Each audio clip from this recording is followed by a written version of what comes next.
So our viewers are being handed all this information over the weekend about the degrossing of hedge funds, the biggest week since 2009. Can you describe what you think the impact is potentially on the broader market because of that? It's a really interesting February 1 today, and a couple of things worth mentioning is that everyone has been talking about the democratization of the markets, the smaller investors having ability to get into the market, to get access to leverage much more easily, but also the fact that technology and social media have entered financial markets in a much bigger way.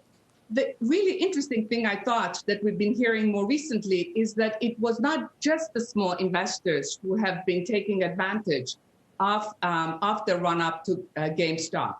What was really interesting over the last week was also to watch some of the family offices, some of the very large tech entrepreneur families might have been also in the trade. And I think what Mike was saying earlier, which is this size of larger tickets that we're seeing on the markets, might be showing that it's not just the small investors jumping on the bandwagon, but also the more sophisticated, larger investors who are not being talked about.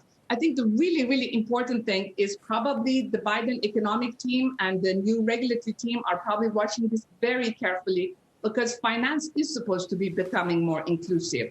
But is it truly becoming inclusive? Because if the small investor is to be protected, you need to make sure you have much more transparency on shorts, which we don't have right now. You need to have much more transparency on the economic model, again, that you were just talking about, of these brokerage firms, many of which, again, benefit from, for example, selling the flow information and this flow of their orders to the financial markets.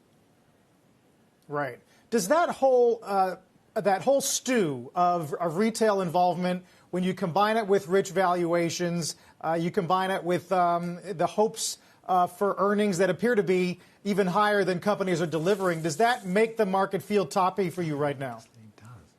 You know, we're looking at EV to EBITDA, and there are many companies, even we know that Tesla has a higher number than GameStop, but obviously it has a very different economic model.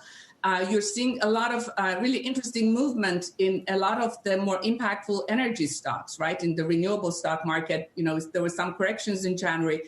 I think, there is a lot of liquidity sitting on the sidelines. And what is really, really important is as small investors start to get more into this market, make sure that the same level of information is available on valuation and true earning ability.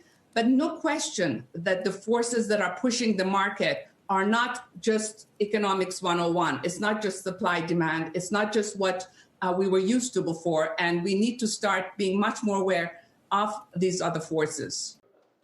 Shepard Smith here. Thanks for watching CNBC on YouTube.